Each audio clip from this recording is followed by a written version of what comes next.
Information Covid-19. Pourquoi faut-il se laver régulièrement les mains?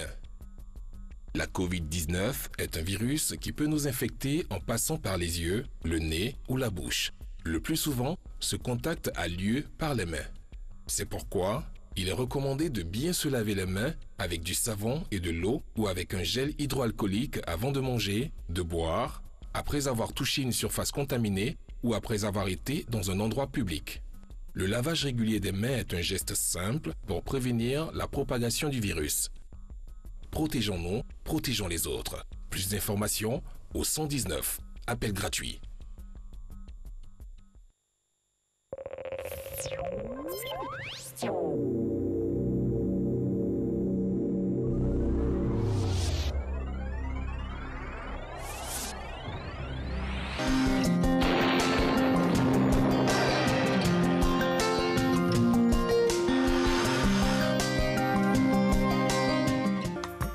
Mesdames et messieurs, bonjour. Des passages nuageux apporteront de la pluie au cours de cette matinée sur la région du sud forestier et du littoral. Le centre et l'ouest observeront également un temps nuageux avec de faibles averses et ailleurs, le temps restera généralement nuageux. Passons aux températures, nous pourrons observer 26 degrés à Abidjan et à Adiaké, 25 à Bondoukou, 24 à Boaké, Daloa, Dimbokro et Gagnoa, 25 degrés à Korogo, 24 à Mont, 25 degrés à Odiéné, San Pedro, Sassandra et Tabou et enfin 26 à Yamoussoukro. L'après-midi, les régions du sud resteront sous un ciel généralement nuageux avec des périodes de pluie mêlées à des orages. Après un temps ensoleillé, des foyers orageux avec pluie seront observés à l'ouest, à l'est et dans le nord, notamment dans le nord-ouest. Le reste du pays sera partiellement nuageux et relativement ensoleillé. Pour les températures de l'après-midi, nous pourrons observer 30 degrés à Abidjan et à Adiaké, 36 à Bondoukou, 35 à Boaké, 34 degrés à Daloa, 36 à Dimbokro, 35 degrés à Gagnoa, pareil pour la ville de Korogo, 33 degrés à Mont, 35 à Odiéné, 31 degrés à San Pedro, Sassandra et Tabou et enfin 35 à Yamoussoukro. Merci de nous avoir suivis. Excellente journée du mercredi à toutes et à tous.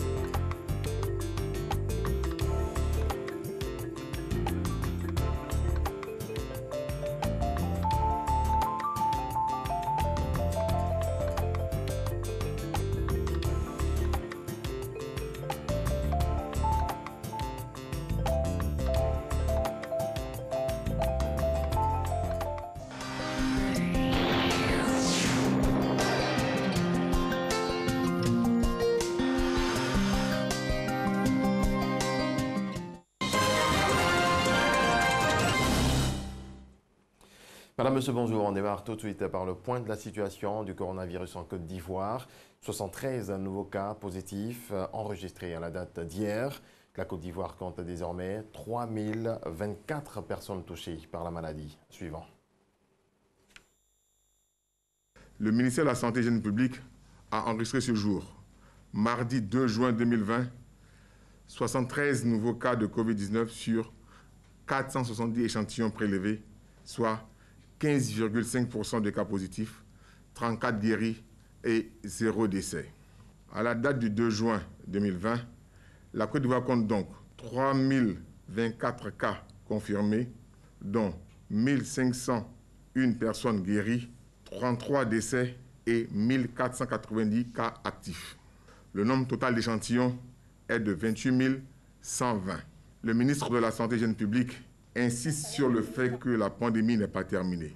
Il rappelle aux populations que le virus est là, dans notre pays, et que nous devons rester prudents. Le ministre de la Santé et de l'Hygiène publique en appelle à la responsabilité et au civisme de tous afin de respecter les mesures barrières, notamment le lavage régulier des mains avec de l'eau et du savon, le port obligatoire du masque dans les espaces publics pour vous protéger et protéger les autres. Dès l'apparition des signes tels que la toux, la fièvre et les difficultés respiratoires, n'hésitez pas à vous rendre dans un des centres d'accueil et de dépistage Covid-19 ou appelez les numéros gratuits suivants, le 101, le 119, le 125 et le 143. Cette pandémie a forcément un impact sur les ménages et bien les entreprises également. L'Institut national de la statistique et le programme de développement, le programme des Nations Unies pour le développement PNUD ont réalisé une première étude. Les détails avec Cheikh Koné.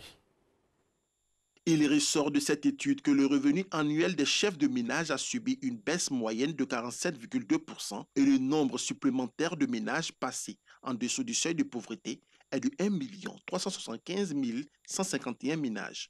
En outre, 78,8% des chefs de famille disent être affectés par les mesures de confinement, quand 96% des acteurs du secteur informel ont vu leur activité fortement réduite. Ces résultats constituent une base solide pour renforcer notre appui au gouvernement dans la mise en œuvre du plan de réponse socio-économique à travers un meilleur ciblage, ainsi que l'affinement et l'actualisation des critères d'éligibilité au fonds de solidarité, au fonds d'appui au secteur informel et au fonds d'appui aux petites et moyennes entreprises dans un souci d'équité et de ne laisser personne de côté. Sur la question des emplois, l'enquête révèle que dans le secteur moderne formel, 23 000 emplois ont été temporairement détruits au mois d'avril avec une projection de 131 000 pertes d'emplois à fin décembre 2020. Un sombre tableau qui interpelle. Cette vulnérabilité des ménages et des entreprises, exacerbée par la pandémie, s'estompera au fur et à mesure que les mesures prises par le gouvernement produiront leur effet. Nous sommes donc dans une situation très conjoncturelle.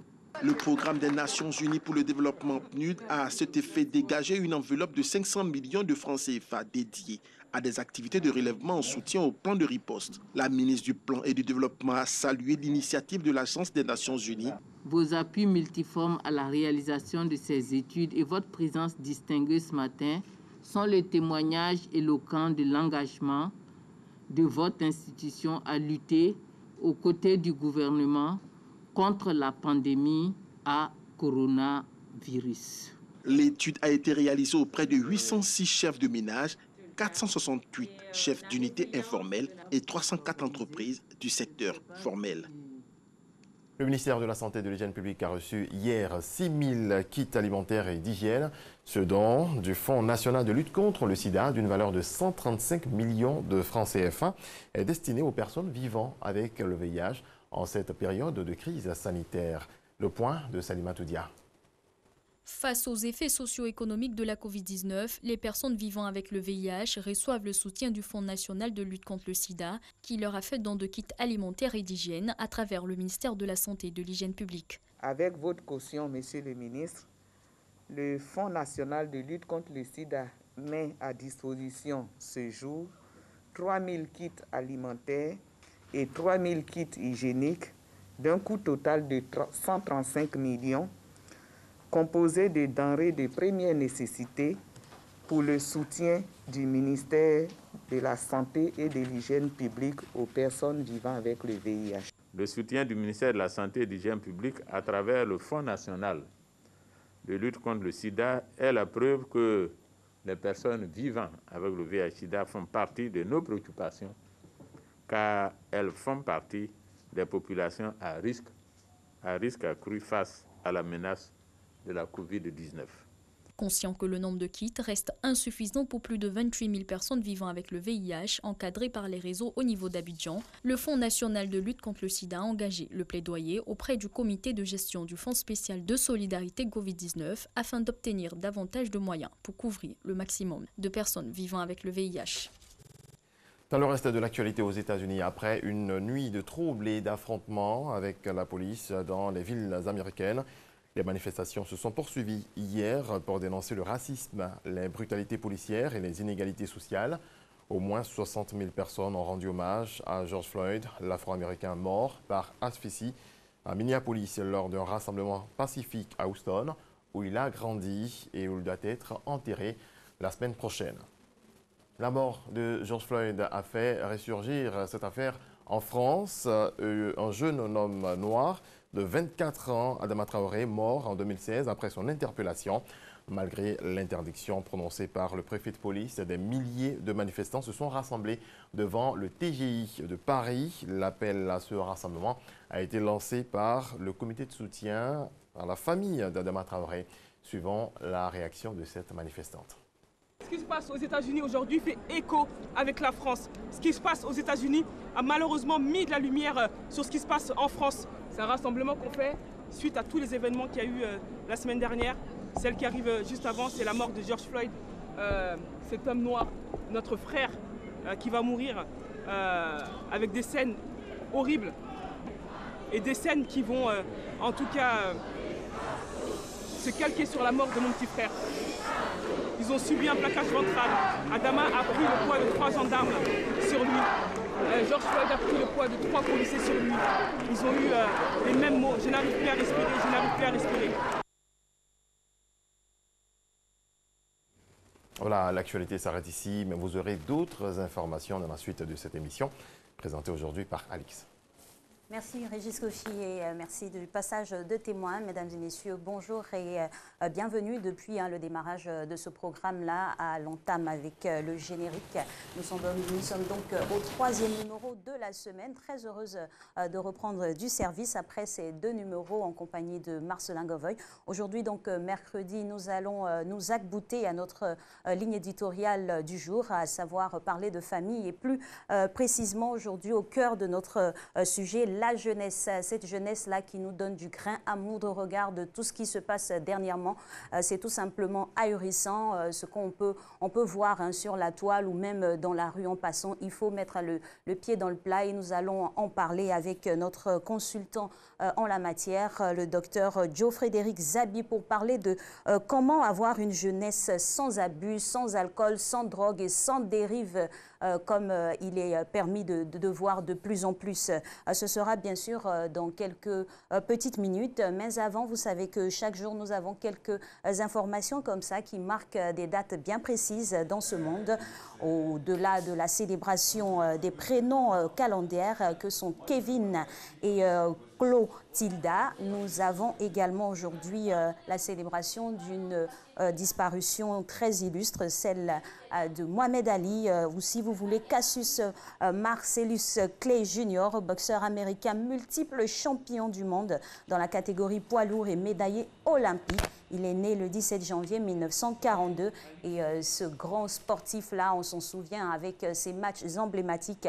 Celui qui reste dans nos mémoires, c'est bien sûr celui avec George Foreman. Il se déroulait même ici en Afrique, bien sûr à Kinshasa, l'ex-Zaïre, aujourd'hui République démocratique du Congo. C'était le 30 octobre 1974. Et un autre aussi qui marque les esprits, c'est une année après, en 1975, avec Joe Frazier. Et il reste toujours et incontestablement le plus grand champion du monde des poids lourds en matière de bosque. Alors, on a d'autres champions dans d'autres disciplines. Celui-là, c'est le Rafa de tout le monde, Rafael Nadal, joueur de tennis espagnol, professionnel depuis 2001, né le 3 juin 1986 à Manacour, sur l'île de Majorque, dans l'archipel des Baleares. Il est le seul joueur à avoir obtenu dans sa carrière toutes les distinctions. Le 1er janvier 2020, il salue et fait l'histoire dans le classement mondial de tennis numéro 1 mondial. Rafael Nadal est le premier joueur à trôner au sommet de la hiérarchie ATP lors des 3 décades. Voilà, et quand on l'a sur un jeu comme ça, sur un cours, il faut faire attention. Il distrait des fois, mais il finit toujours par tirer son épingle du jeu. C'est pas Joe Wilfried Tsonga ou même Federer qui dira le contraire. Alors, nous parlerons également de sport et comme nous avons commencé à le faire, main de sport que nous vous invitons maintenant à faire avec le coach Diabaté pour s'échauffer, parce que ce qui arrive là, ça sera très intéressant. Il faut forcément parler de notre jeunesse qui est en perte de valeur.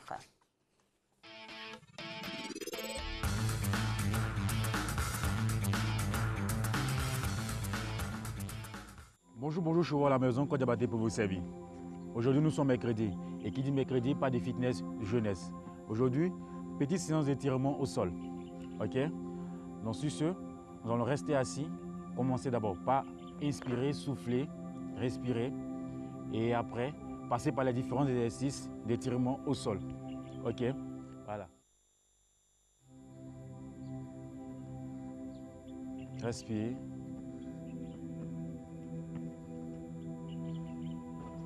Allez, inspire.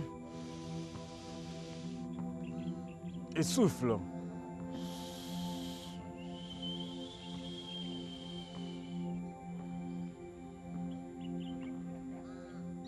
Inspire. Et souffle.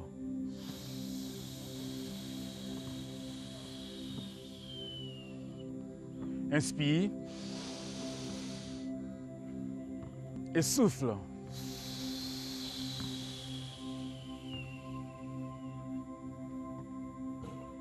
OK. Là, on va sortir la main devant et inspirer.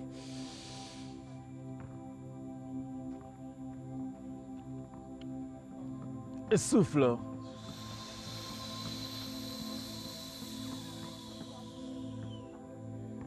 Inspire.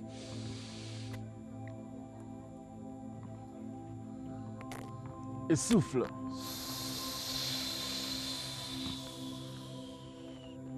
Inspire. Et souffle.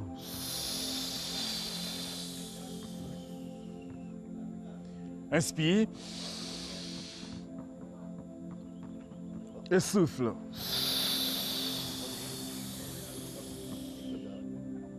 OK. L'inspiration ainsi terminée. Nous allons passer maintenant aux différents exercices et éléments d'étirement. Les mains en cigone, toujours. OK. Rassemble les jambes tout doucement. OK. Et là, décoller légèrement, étirer sur la pointe des pieds, tout en restant en équilibre. 1, 2, 3, 4, 5, 6, 7 et 8. Relâche tout doucement, pose un talon. OK. Là, on va se mettre sur le dos. Allez. Coucher sur le dos. La jambe fléchit légèrement et l'autre jambe tendue. OK. Relevez le bassin tout doucement là. Il reste 1, 2, 3, 4, 5, 6, 7 et 8. Reviens tout doucement. OK. Change de jambe tout doucement. Allez. Et remonte. 1, 2, 3, 4, 5, 6, 7 et 8. Relâche tout doucement. OK. On va remonter tout doucement, se relever. OK. Resserrer. Et là, serrez genoux contre la poitrine. 1, 2, 3, 4, 5, 6, 7 et 8. Relâchez tout doucement. Inspirez. Félicitations à vous. Bravo chez vous à la maison. Respectons toujours les consignes de sécurité. OK? Les 1 mètre de distanciation. Sur ce, bonne journée à vous et à bientôt pour d'autres séances. Bye bye. Merci à vous, cher coach Diabaté, pour toutes ces consignes d'usage au respect des mesures barrières toujours en vigueur. Il ne faut pas baisser l'attention, il faut respecter toujours les mesures barrières car le corona continue toujours de sévir. Alors, lui, il sévit bien sûr dans le bon sens, en vous apportant des informations utiles pour démarrer toute la journée au travers de l'unicité du programme que nous campons maintenant depuis plusieurs mois et qui arrive à son apogée. C'est M. Renaud Kobia qui est là pour la revue de presse.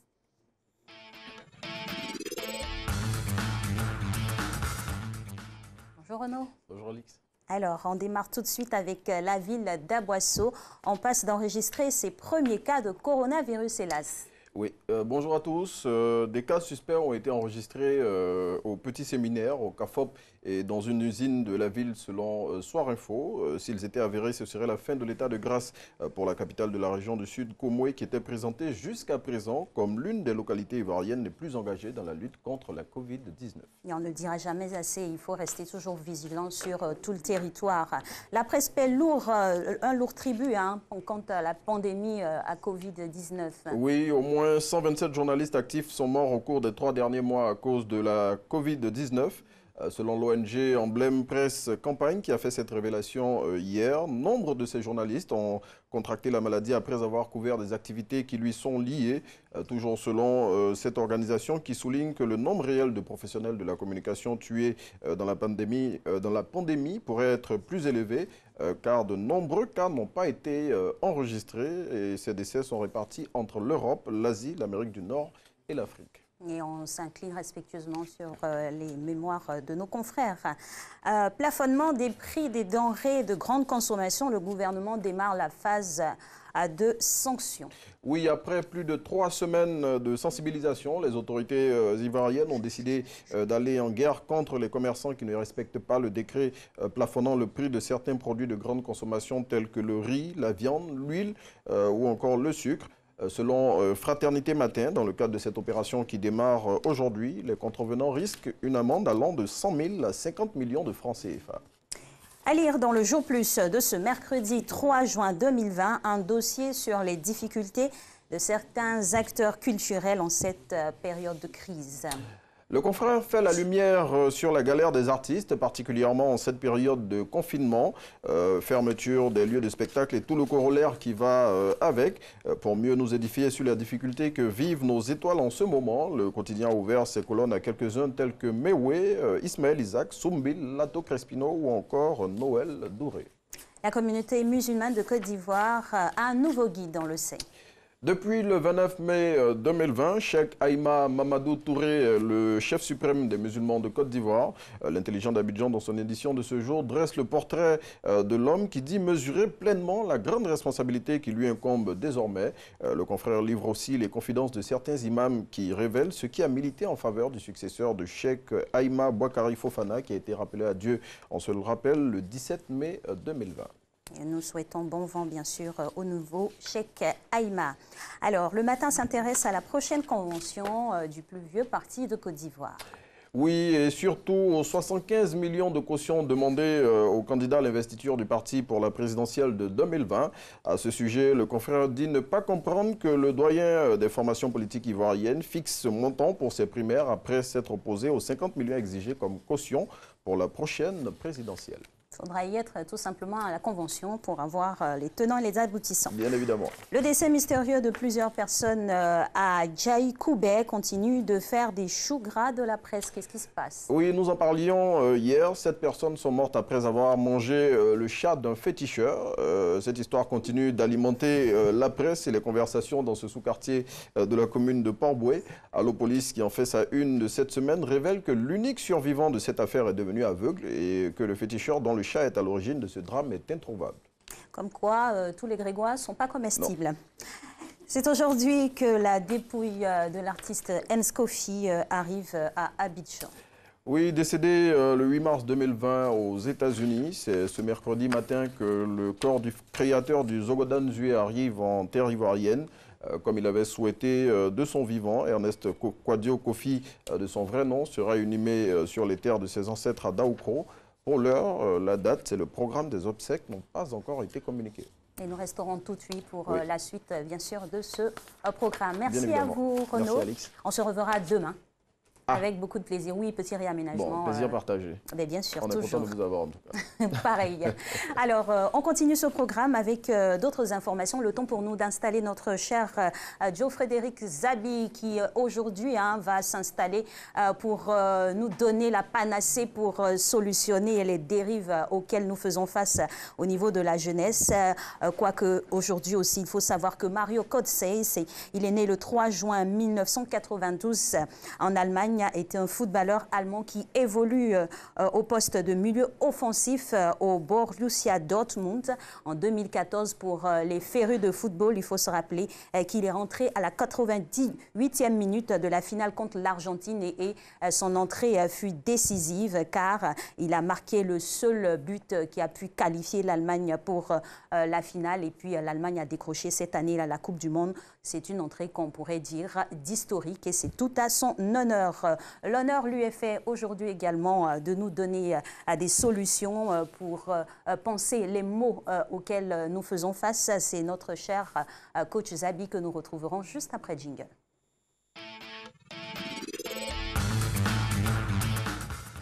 Bonjour coach. Bonjour Alex. Bienvenue. Merci. Alors aujourd'hui on parle de la jeunesse. Comment avoir une jeunesse sans abus, sans alcool et sans drogue, sans sexe, sans tout ce qu'on a tout ce qu'on est en train de constater. Hein. Il faut savoir que la vie d'une personne se subdivise en plusieurs étapes, ça c'est clair. Absolument. Et à chaque étape est soumis une éducation, un comportement à avoir, mais force est de constater, hélas, que nous sommes en train de mélanger les choses ça et là. Qu'est-ce qui se passe avec cette jeunesse tout de suite? Ce qui se passe avec cette jeunesse, c'est que la société globale est en perte de valeur. Et quand la société est en perte de valeur, ben c'est tout le monde qui est en perte de valeur, à commencer par les enfants qui sont la frange la plus fragile de la population. Donc, il y a des parents qui sont simplement des éleveurs. Et quand on est éleveur, on n'est pas éducateur, évidemment. Et donc, celui qui est élevé, il se comporte comme un animal. C'est ce qui se voit. Parce qu'aujourd'hui, on voit une société complètement déstructurée à tous les niveaux. Et donc, des enfants qui n'ont pas de repères, parce qu'ils n'ont pas de père. Et donc, ils commettent des impairs. Et voilà. Et tout le monde est perdu. Et tout le monde se plaint. On est bien dans les constats. On constate, mais rien n'est fait. Et nous voulons aujourd'hui faire quelque chose. Hein. Voilà pourquoi nous avons essayé de sortir ce sujet-là pour trouver des solutions. Des cas pratiques de parents légitimement inquiets pour leur progéniture nous ont été soumis, auxquels voilà, nous allons vous adresser à ces cas pratiques-là. Mais en fin d'émission, l'orientation éditoriale voudrait que nous puissions sortir des propositions pour pouvoir solutionner le problème. Alors, le premier cas qui nous vient de M. Philippe Abois, je suis de Tanquessé. Bonjour à vous de cette localité. Je suis père de 4 garçons, 23 ans, 20, 14 et 10 ans. Je suis vraiment inquiet quant à voir la marche actuelle de notre société. Partout de la drogue, l'alcool, le sexe et bien d'autres vices liés à ces fléaux. Du coup, je suis inquiet pour mes garçons. Ma question à vous adresser, est-ce que la jeunesse rime-t-elle forcément avec tous ces vices? Waouh, c'est une question qui mérite vraiment un approfondissement dans la réponse en fait. Parce qu'aujourd'hui, le constat est clair. On a l'impression que la jeunesse rime avec la drogue, le sexe et l'alcool. Est-ce que c'est une impression? On le voit. Oui, c'est ce qu'on voit et c'est ce qui nous donne, ce qui nous donne à dire cela. Bon, donc voilà, je corrige. Ça, on voit que la jeunesse va avec la drogue, l'alcool et le sexe. Oui. Quand bien même ce ne sont pas tous les jeunes, ça c'est clair. Il y a des exceptions et qui ne confirment donc pas la règle. Mais l'observation générale, c'est que la plupart des jeunes sont dans ces fléaux-là, malheureusement. Mais pourquoi ils en sont là? Est-ce que la jeunesse rime forcément avec ces fléaux-là? Il faut savoir que la jeunesse, en général, est caractérisée par un bouleversement hormonal. Ça, c'est purement physiologique. Bouleversement hormonal qui fait que dans le corps de l'individu apparaissent de nouveaux signes qui lui montrent qu'il est en train de changer. Donc, il y a des mutations, en fait, qui se passent au niveau physique. Chez le petit garçon, c'est l'apparition d'une pilosité, c'est l'apparition également de sperme. Chez la fille, c'est l'apparition de la poitrine, c'est l'apparition des menstrues, etc. Donc, il y a des signes physiologiques qui nous montrent qu'il y a une mutation qui se passe dans le corps. Et quand il y a cette mutation, on constate que ce qui faisait la particularité des papas et des mamans, c'était la poitrine, par exemple, pour maman, c'était les menstrues pour maman, c'était la pilosité au niveau des papas qui montre la voix, etc. Et donc, on constate que désormais, on est en train d'aller vers le statut de papa, qu'on est en train de devenir comme papa ou comme maman. Du coup, on rentre dans une sorte de rébellion systématique quand papa ou maman nous donne des instructions des autres. On se dit, mais ce que tu sais faire, je sais le faire aussi. Ce que tu as, je l'ai aussi. Donc, il n'y a pas de raison que tu me parles comme si tu étais le seul à avoir ces choses-là. C'est un processus qui se passe inconsciemment. Et donc, cette période de crise, c'est une vraie période de révolution. Et quand on découvre cette caractéristique nouvelle, on a envie de s'afficher. Et l'envie de s'afficher ça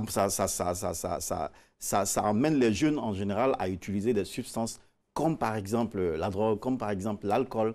Parce qu'il faut savoir que pour toucher à la drogue ou à l'alcool, par exemple, je laisse pour le moment le sexe, en général, c'est par 3 portes. La porte de la douleur, la porte de la volupté, la porte du plaisir. Or, de 0 jusqu'à 25 ans, l'enfant n'a pas encore une bonne maturité au niveau du cortex cérébral, qui est le siège du raisonnement au niveau du cerveau humain. Donc, le cortex cérébral n'est pas encore mûr jusqu'à 25 ans. Jusqu'à 25 ans. Voilà. Et la partie du cerveau qui est la plus active, qui finit sa maturité très vite, c'est le système limbique. Le système limbique, c'est le siège par excellence des émotions. Or, qui parle d'émotions, parle de ce qui caractérise les jeunes. Oui, très à fleur de peau. Voilà, on a les émotions à fleur de peau, mais on ne sait pas les gérer. Et du coup, c'est la consommation, l'abus de certaines substances comme l'alcool. Il faut savoir que l'alcool, c'est une drogue. Parce que l'alcool, on retrouve l'alcool dans les 3 catégories de drogues qui sont par exemple les dépresseurs, et qui sont également les stimulants, qui sont également les perturbateurs. Voilà. Et l'alcool joue ces 3 rôles. Donc l'alcool, c'est une drogue, puisque ça modifie le fonctionnement du système nerveux central. Et du coup, les jeunes, ils en utilisent et ils en abusent. Or, qui parle d'utilisation abusive d'alcool et de drogue, parle de création de sensations nouvelles, parle de création également de certains signes qui nous donnent des envies particulières, d'où l'entrée dans le sexe. Sexe sans mesure, sexe sans règles, sexe sans précaution, et donc bonjour à tous les dégâts. Maladies sexuellement transmissibles, grossesse précoce, etc., etc. Donc il faut dire que ce monsieur, il a des raisons d'avoir peur. Il a des raisons d'avoir peur parce qu'aujourd'hui, on est dans une société, comme je le disais d'entrée, qui est en perte de valeur. Systématiquement, ceux qui devaient rétrocéder des valeurs sociales, des valeurs éthiques, des valeurs morales aux jeunes, eux-mêmes ne sont pas des exemples. Du coup, les enfants, ils copient exactement ce qu'ils voient. On a un exemple sur Internet qui se passe actuellement, qui est d'actualité. C'est clair, avec la vidéo qui circule malheureusement, qui fait froid dans le dos. Dans le dos, des gamins d'à peine 10 ans, 9 ans, 11 ans. En train de s'adonner à des pratiques d'adultes, et là encore, hein. Ce n'est pas seulement des pratiques d'adultes, c'est des pratiques de pornographie, de haute pornographie. Oui. Parce que ce qu'ils sont en train de faire dans ces vidéos-là, même les parents ordinaires, je ne crois pas qu'ils le fassent chez eux. Donc là, ça veut dire qu'ils ont vu quelque part. Oui. Comment ils ont fait pour voir? Qui leur a donné les moyens de voir ce qu'ils ont vu? Parce que tout ça, ça nécessite des moyens. Les parents, ils achètent des portables, ils les donnent à leurs enfants sans aucune préparation parce qu'ils croient qu'on s'élève, on pose des actes éducatifs comme on a envie de le faire. Et le drame en Côte d'Ivoire, c'est que les gens, ils ont toujours la justification facile. Ah non, mais on n'a pas le choix. Ici, on n'a jamais le choix. On a toujours le choix et on va y revenir parce qu'il faut toucher aujourd'hui les mots qui minent cette jeunesse-là pour apporter des solutions. C'est notre but. On revient juste après cette courte page publicitaire.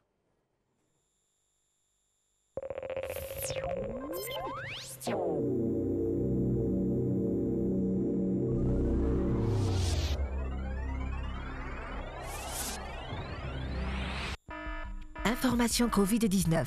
Pourquoi faut-il se laver régulièrement les mains? La Covid-19 est un virus qui peut nous infecter en passant par les yeux, le nez ou la bouche. Le plus souvent, ce contact a lieu par les mains. C'est pourquoi il est recommandé de bien se laver les mains avec du savon et de l'eau ou avec un gel hydroalcoolique avant de manger, de boire, après avoir touché une surface contaminée ou après avoir été dans un endroit public. Le lavage régulier des mains est un geste simple pour prévenir la propagation du virus. Protégeons-nous, protégeons les autres. Plus d'informations au 119. Appel gratuit.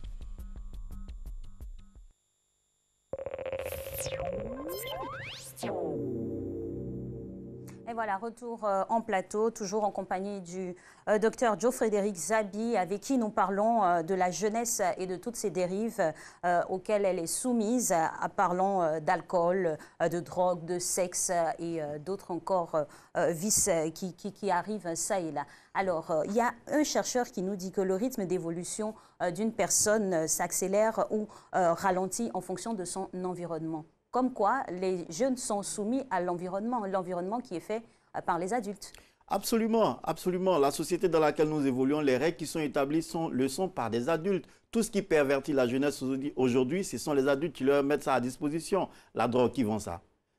J'ai jamais vu un mineur en train de vendre la drogue, sauf s'il est utilisé par un adulte. Ce sont les adultes qui vendent la drogue. Ce sont les adultes qui vendent les comprimés. Quand vous allez dans tous les coins où on vend les comprimés que les jeunes utilisent aujourd'hui comme drogue, ce sont des mamans, des mères de famille qui les vendent. Oui, on a pu le voir aussi. Pour de l'argent.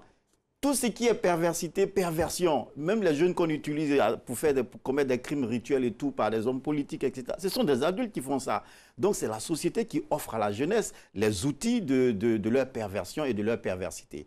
Quand je le dis, en général, on me dit, mais tu dédouanes les enfants.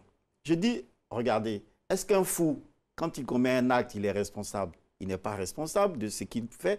Pourquoi? Parce qu'il a un problème psychiatrique. Les jeunes, c'est vrai qu'il ne faut pas systématiquement les dédouaner, mais il faut savoir qu'il y a beaucoup d'aspects qui sont tributaires de l'attitude et des actions sous l'influence des parents et de la société globale. La Côte d'Ivoire particulièrement, nous sommes dans une société qui est permissive, une société où on a l'impression qu'il n'y a pas de règles, alors qu'il y en a. La Côte d'Ivoire a des très bonnes lois. Peut-être qu'on aura l'occasion de revenir là-dessus, a des très bonnes lois, etc. Mais le problème, c'est tout dans l'application.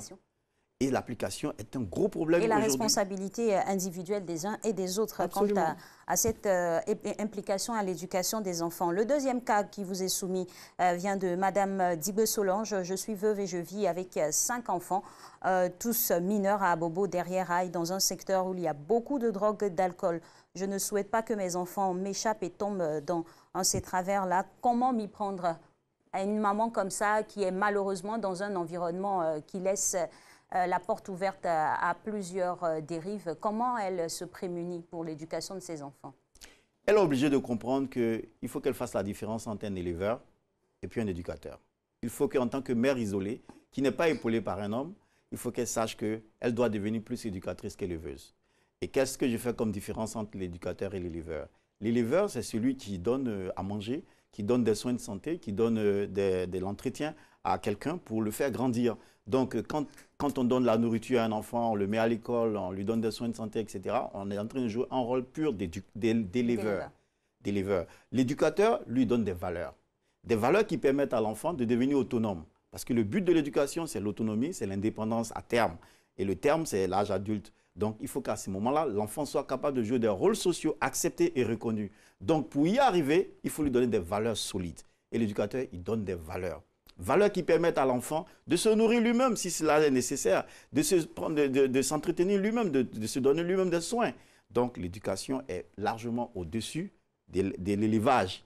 L'élevage, c'est purement animal, c'est bestial. Malheureusement, la plupart des parents sont réduits à des rôles d'éleveurs.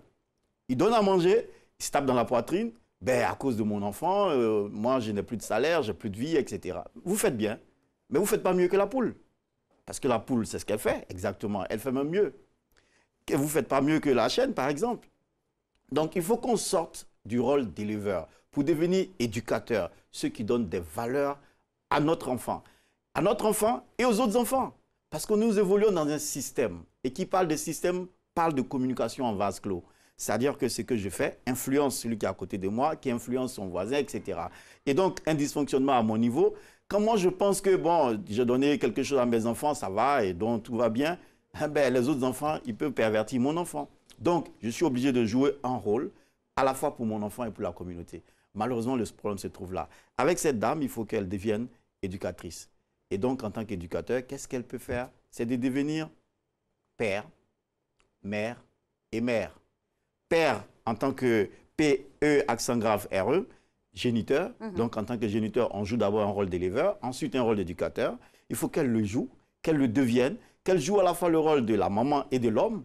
C'est-à-dire que le rôle en tant que repère pour l'enfant, qui donne donc des directions en fonction de l'évolution dans l'âge. Il faut qu'elle joue ce rôle-là et elle joue également le rôle de mère qui sera là également pour materner l'enfant, pour lui donner des soins, pour le couver, etc. Il faut qu'elle devienne, comme je l'ai dit, elle devienne mère. Mère, M-A-I-R-E, comme maire de la commune de Manfla, par exemple. Et donc, en tant que mère... Ambition peut-être. Oui, en tant que mère, elle est comment on appelle couveuse. Oui, couveuse, mais elle joue un rôle d'administratrice de la maison. Il faut qu'elle administre, comme le maire d'Adjamé peut administrer sa localité, il faut qu'elle administre sa maison, qu'elle distribue les rôles. Il ne faut pas qu'elle joue tous les rôles. Quand bien même elle peut le jouer, il faut qu'elle délègue et qu'elle contrôle. Ça, c'est le rôle du maire. Le maire, il est officier de police judiciaire. Donc, il faut qu'elle joue également un rôle de police judiciaire chez elle à la maison.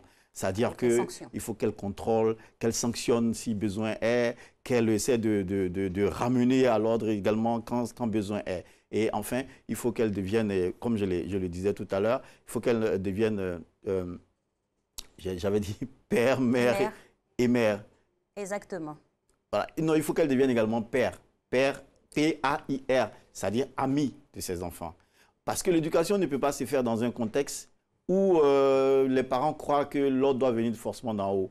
Parce que quand on se met en haut et qu'on fait descendre les ordres, toujours, ce n'est pas évident que les enfants nous suivent. C'est ce qui se passe malheureusement et les parents ils restent convaincus de ce rôle-là. Ils sont dans ce rôle, ils ne voient pas les changements, ils ne s'adaptent pas aux changements, ils ne font pas avec le système qui s'offre à eux.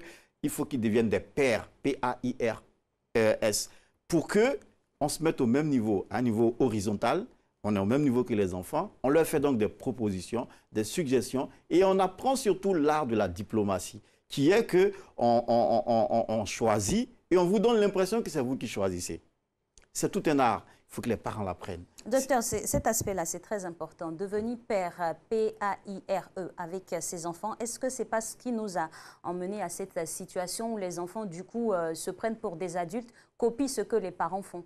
C'est une mauvaise compréhension de la notion des pères qui a amené ça. C'est-à-dire qu'il y a des gens qui oublient qu'en tant que père, ils sont d'abord et avant tout éducateurs. Un père qui sort avec son enfant, aller à la buvette, comme quoi ils sont complices et tout. C'est de cela qu'il s'agit. C'est ce que je dis, c'est une mauvaise compréhension de la notion d'ami.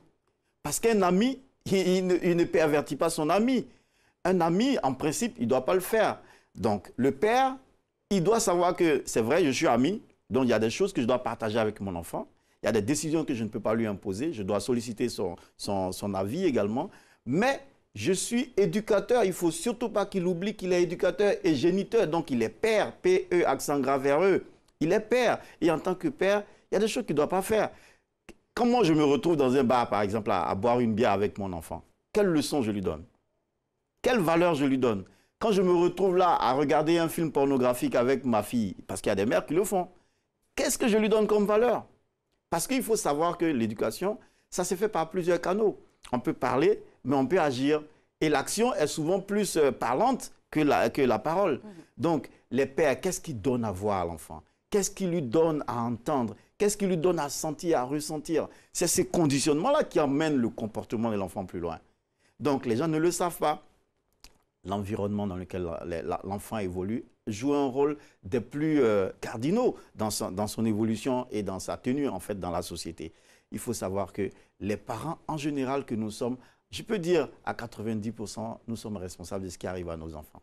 Oui, parce qu'au regard de ce qui se passait dans le temps, où franchement c'était un vivier de rigueur, de bonnes valeurs, c'est vrai qu'on parlait de rigidité, mais cette rigidité-là a fait des hommes bien. Pourquoi se laisser aller? À quel moment la chaîne de valeur a été rompue? Parce que ce sont les enfants dire qui sont parents d'aujourd'hui. Qu'est-ce qui s'est passé entre-temps? Selon mon analyse, il faut dire que les choses ont été relâchées avec l'indépendance. Parce qu'on était, avant les indépendances, dans un autre contexte. Dans le contexte de la communauté de vie. Dans le contexte de la communauté de vie, c'était la communauté de valeurs. Et le message éducatif était unique, univoque et unicitaire. C'est-à-dire qu'il ne prêtait pas à interprétation. Quand mon père m'a dit que cette forêt-là, elle est sacrée, il n'y a pas quelqu'un dans le village qui a dit le contraire. C'est tout le monde. Donc le message éducatif, il est unique. Tout le monde entend la même chose. Ce qui n'est pas le cas en ville aujourd'hui avec les indépendances, avec la liberté. Papa donne son message, la nounou donne son message, l'école donne son message, Internet donne son message, les journaux donnent leur message, la télévision donne son message. Du coup, l'enfant qui n'a pas encore le cortex cérébral mature, il retient quoi? Alors que dans les villages, dans le contexte avant les indépendances, ce n'était pas le cas. Le message était unique. On dit la même chose. Et l'éducateur, c'était toute la communauté. Quand, par exemple, moi, je suis en train de poser un acte, il y a toujours quelqu'un pour me censurer en cas de besoin. Or, ici en ville, il n'y a pas ce rôle de censeur que la communauté joue. C'est-à-dire que moi, je peux m'adonner à n'importe quoi au vu au su de n'importe quel adulte. Au contraire, même, au lieu de me réprimer, ils vont venir me filmer pour aller mettre ça sur Internet. Bon, c'est quelle éducation dans ce contexte on est en train de donner à l'enfant? Comme quoi, la modernité, l'évolution a créé le nid de tous ces vices. Absolument, c'est-à-dire que l'Africain a un problème, de mon point de vue. L'Africain a un problème. Lequel? La copie servile. La copie servile. On s'est dit que tout ce qui vient de l'Occident est bon. Parce que c'est ce que l'Occident nous a fait croire. L'Occident est venu en Afrique, on nous a dit, votre religion, vos cultures, c'est de la barbarie, oubliez ça. Et nous, on y a tellement cru qu'on a oublié ça, on a mis ça au placard, on a mis ça dans une tombe même. Donc, il n'y a même pas de risque que ça ressorte. Et là, on veut adopter la culture européenne. Malheureusement, on n'a pas l'essence de la culture européenne parce qu'on n'évolue pas dans le contexte européen, on évolue dans un autre contexte qui fait qu'on a envie de copier des choses dont on ignore tout et on copie donc très, très, très mal. On copie mal. Regardez en Europe aujourd'hui, ce sont les enfants pratiquement qui dictent à leurs parents la façon dont ils doivent être éduqués. Il suffit que aux États-Unis, vous posiez, en tant que parent, vous donniez une petite fessée à l'enfant, il compose le 999, et puis la police en 5 minutes est vous à la maison. Vous ne pouvez pas faire des choses. Ici, je ne dis pas qu'il faut forcément battre les enfants. Non, ce n'est pas de cela que je parle. Comment avoir un savant mélange homogène de toutes ces bonnes valeurs à peut-être apprendre de l'extérieur, parce qu'on ne peut pas vivre aussi en vase clos. Avec la mondialisation, il faut pouvoir quand même s'imprégner avec d'autres civilisations. Doser les choses. Comprendre qui on est, d'où on vient et ce qu'on a comme bagage d'abord. C'est la première chose. Il faut que les Africains se réapproprient leur propre culture, se réapproprient leurs propres valeurs. Il faut qu'on se réapproprie cela, premièrement. Il faut que nos gouvernements se disent qu'on n'est pas obligé de faire les choses forcément comme l'Occident. Les environnements ne sont pas les mêmes, les cultures ne sont pas les mêmes, les conditions climatiques même influencent également l'éducation. Rien n'est pareil. On ne peut pas faire les choses de façon servile. On est obligé d'adapter ça à notre contexte. Et donc, il faut qu'on fasse un mix de ce qui est bon chez les autres. Je n'ai pas dit de rejeter du revers de la main tout ce qui est chez les autres. Non, il y a des choses qui sont bien là-bas que nous, on peut prendre et s'approprier. Donc, on prend ce qui est bien chez les autres, pas tout. Et puis, on prend ce qui est bien chez nous, on conserve ça, on entretient ça, on mélange les deux. Et c'est ce qui fait l'évolution. Malheureusement, nous, on prend ce qui est chez les autres, tout est bien, et puis pour nous, tout est mauvais, on laisse tomber. Il ne faut pas se régner, c'est le maître mot qu'il faut retenir, il ne faut pas se régner. Merci, Alix. Alors, on va marquer la petite pause très utile pour le micro-trottoir réalisé par Emmanuel Bonzo. Sous l'influence de nombreux facteurs, les jeunes s'adonnent de nos jours à bien de pratiques néfastes. Qu'est-ce que vous en pensez? Il vous a posé la question, que voici.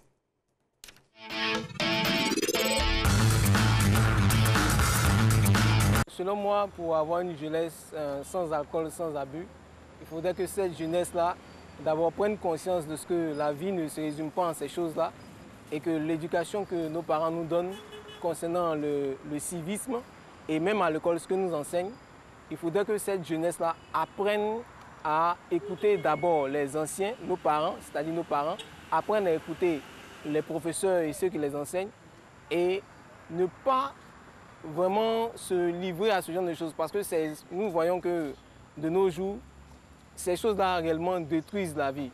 Déjà, la jeunesse, c'est déjà une jeunesse qui s'adonne à des trucs assez malsains.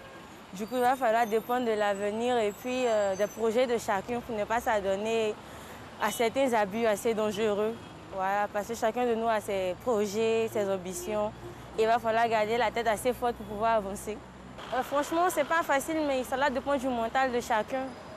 Voilà, si tu as un bon mental, franchement, tu ne vas pas tomber dans les nuls et puis dans les trucs bizarres. Moi, déjà, j'ai ma famille qui compte sur moi, du coup, je n'ai pas le droit à l'erreur. Je suis la première de ma famille, donc je sais ce que je veux. Donc, du coup, je me concentre typiquement à mes cours et puis à l'avenir. Tout jeune est amené à pratiquer une religion, qu'elle soit musulmane ou chrétienne. Déjà, même par la parole, il sait déjà qu'il ne va pas d'éviter tout ce qui est excès, que ce soit l'alcool, que ce soit le sexe, même la nourriture en fait. Tout ce qui est excès, d'abord, c'est déjà interdit par la Bible, même par le Coran aussi. Au niveau même, on va dire, de la moralité, au niveau social en fait, si nous avons nos dirigeants qui nous sensibilisent, si nous avons des modèles en fait, qui pouvons toujours en fait, nous encadrer, je crois que c'est possible en fait d'avoir une jeunesse sans sexe, sans alcool et sans abus. Beaucoup d'espoir au travers de cet élément proposé par Emmanuel Bonzo, parce qu'on a pu voir que la moyenne d'âge des personnes interrogées, c'était la jeunesse même qui se trouve au cœur de cet échange-là, et il y a beaucoup de maturité qui ressort de leurs interventions. Votre commentaire? Oui, ceux-là particulièrement, ils donnent l'impression d'être matures. J'espère qu'ils sont conformes à ce qu'ils disent en fait. Ils donnent l'impression d'être matures, mais en général, la plupart des jeunes ici, la maturité psychologique, ça leur manque. Ça leur manque. Pour ce qu'on voit, en tout cas, les actes qu'ils posent nous montrent que la maturité psychologique est loin d'eux en général. Dieu merci, avec l'impression qu'on a de ceux qu'on a interrogés là, on a quand même de l'espoir de se dire qu'ils sont quand même conscients de ce qui se passe et des fléaux qui minent leur corporation. On a entendu parler par exemple de prendre conscience de l'écoute des bonnes consignes données par les éducateurs, que sont les parents ou même les enseignants au niveau de l'école. Aussi l'influence de l'environnement qui n'est pas forcément à copier systématiquement. Ils ont conscience de ça et c'est une bonne chose qu'ils aient conscience de cela. Mais il faut que les choses leur soient facilitées aussi par l'environnement. Il faut que l'État joue son rôle. Il faut que l'État joue son rôle.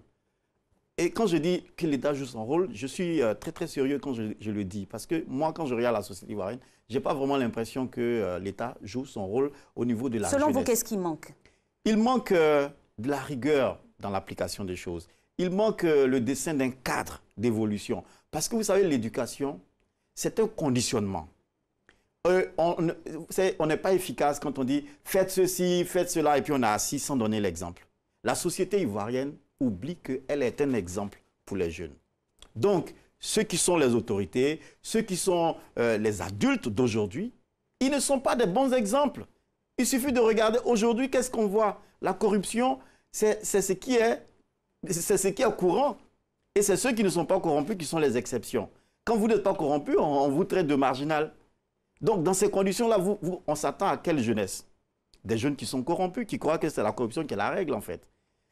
Les adultes, c'est-à-dire l'éducation des enfants commence par la rééducation des adultes. Finalement, le sujet devrait être plutôt axé sur les adultes parce que c'est eux qui influencent négativement la jeunesse. Négativement la jeunesse. Comment on éduque un adulte qui arrive à ce stade-là et qui, malheureusement, a perdu toutes ses valeurs?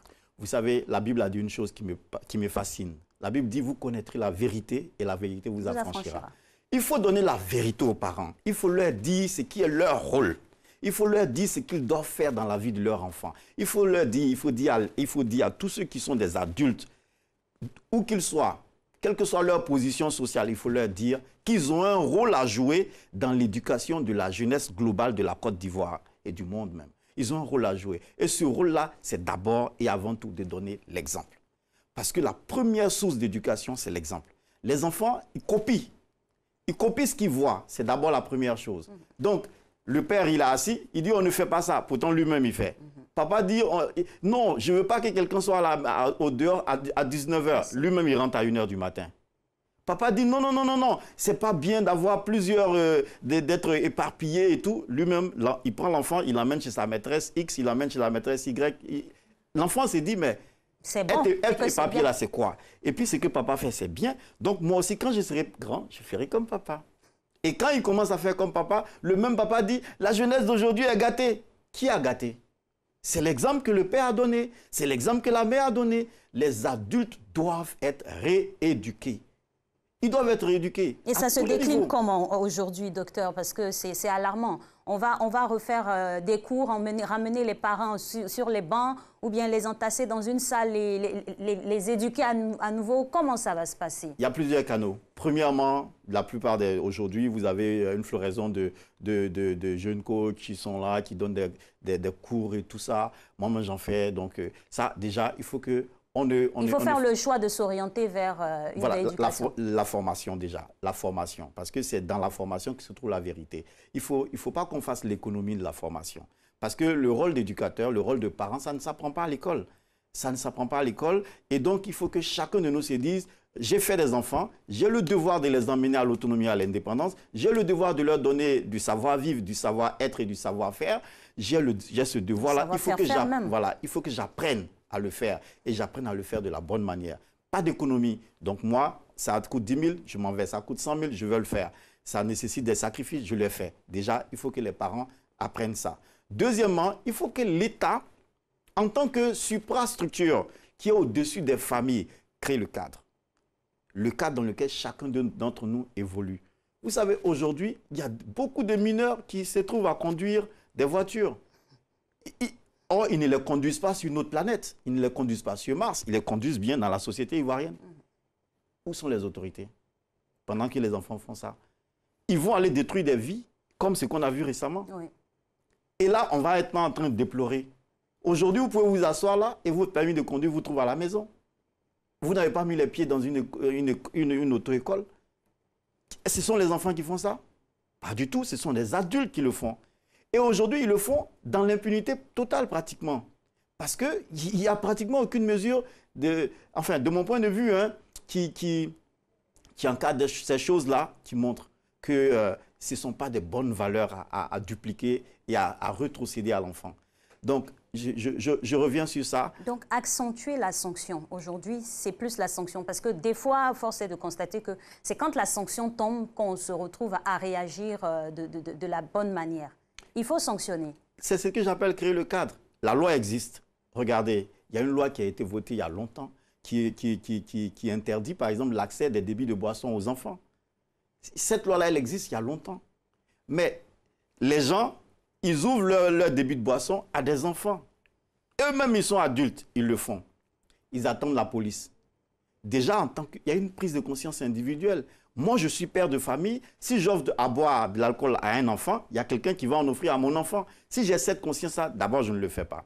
Deuxièmement, si l'État sait ça, chacun de nous devrait pouvoir dénoncer, par exemple, les maquis, les bars, les boîtes de nuit qui sont fréquentées par des enfants, et on leur colle une amende, par exemple, qui est telle que, ou bien une sanction qui est telle que, plus jamais ils ne vont oser le faire. Et cette peine-là, elle devrait être tellement exemplaire que personne ne serait tenté de la copier. Mais, en général, qui sont les propriétaires de ces débits de boissons, de ces boîtes de nuit? Il faut avoir beaucoup d'argent pour les créer. Donc, ceux-là même qui sont les décideurs, ce sont ceux-là même qui sont à la fois ceux qui cherchent leur argent à travers ces moyens. Du coup, on est dans un rond de jambe. On tourne en rond, on se pousse mort de la queue. Donc, on va être là. Mais moi, j'ai espoir que il faut que les choses changent. J'ai espoir que les choses vont changer un jour. Qu'on va prendre conscience de ce que, en tant qu'adultes, c'est d'abord nous. Quand, dans les villages, ils nous ont donné l'exemple. Nos parents nous ont donné l'exemple que quand la communauté est bien organisée, les enfants suivent. Donc, réorganisons donc les choses correctement. Faisons les choses comme on doit les faire. Ne donnons pas des valeurs galvaudées à nos enfants. Ne leur donnons pas cet héritage-là. On a le devoir d'embellir ce que nous avons reçu, de le bonifier et de le rétrocéder. Très exactement, parce que toutefois, c'est la relève de demain. Aujourd'hui encore, la frange à sauvegarder, c'est la jeunesse. Et il faut revenir aux fondamentaux concernant les parents, parce que ce sont les parents qui inculquent les valeurs et les enfants, ils copient, ils évoluent par mimétisme. Et donc, si on en perd de valeur, c'est aussi de notre responsabilité. Il faut se remettre en cause et il y a de l'espoir. C'est ce qu'il faut retenir et puis abonder dans le sens de la positivité, ne pas laisser tomber, toujours répéter la pédagogie, c'est aussi ça, de pouvoir toujours apporter des informations très importantes pour nous permettre d'évoluer dans le bon sens. Revenons aux fondamentaux et les choses rentreront dans ces bonnes auspices. Merci en tout cas à vous, chers coachs, d'être passés sur ce plateau. On se retrouve avec beaucoup de plaisir demain pour parler de la santé de la mère. C'est le démarrage d'une vie.